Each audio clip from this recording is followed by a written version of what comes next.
मुंबई। कहते हैं यहाँ रात कभी नहीं होती है।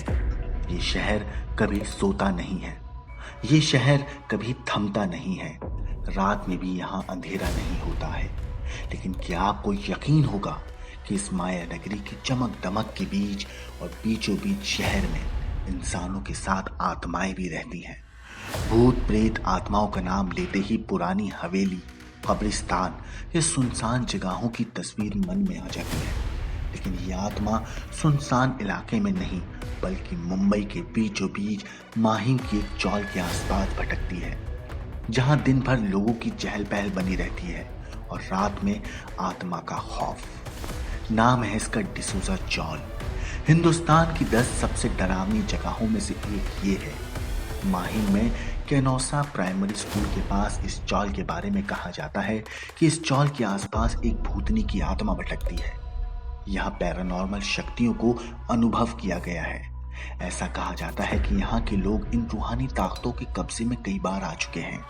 मगर कौन है ये भूतनी जिसके यहाँ भटकने की कहानी दुनिया भर में मशहूर हो चुकी है? कहते हैं ये भूतनी सालों पहले इसी चौल में रहती थी। नाम था उसका सुलोचना। वो एक रोज रात को कुएं से पानी भर रही थी। तभी चबूतरा गीला होने की वजह से उसका पैर फिसल गया, जिससे वो महिला कुएं में जा गिरी। कुएं में गिरने के बाद वो काफी देर तक खुद को बचाने के लिए मदद की गुहार लगाती रही, लेकिन चौल में रहने वाला कोई भी उसकी मदद के लिए आगे नहीं आया और कुएं के पानी में दम घुट जाने की वजह से उसकी मौत हो गई। क्योंकि कुएं के चारों तरफ बाहर आने के लिए सुराग या बचने का कोई तरीका नहीं था, लिहाजा वो बचने की कोशिश भी नहीं कर पाई। सुलोचना तो मर गई, लेकिन अब कहा जाता है कि उस घटना के बाद से उसकी आत्मा इस कुएं के इर्द गिर्द घूमती रहती है। जो कोई रात को उस कुएं के नजदीक से गुजरता है तो उन्हें वो औरत दिखाई देती है, लेकिन वो किसी को नुकसान नहीं पहुंचाती। राम साकिब बिल्डिंग के कंपाउंड के इस कुएं को अब सील कर दिया गया है ताकि वो आत्मा किसी को नुकसान ना पहुंचाए। आज भी लोग उस आत्मा को देखने का दावा करते हैं, खासकर हर अमावस को उसकी आत्मा के यहाँ जरूर आने का दावा किया जाता है, जो सुबह गायब हो जाती है। सुलोचना की आत्मा के खौफ में लोग अब इस कुएं पर प्रेत आत्मा की शांति के लिए प्रार्थना करते हैं। मगर लोग कहते हैं कि अभी तक इस आत्मा ने यहाँ आना जाना नहीं छोड़ा है।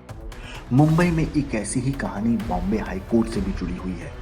यहाँ काम करने वाले लोग और वकीलों के मुताबिक वहाँ के कोर्ट रूम में एक भूत का साया है, जो किसी भी कत्ल के मुकदमे में उन आरोपियों को अदालत कक्ष में घुसने पर धमकी देती है।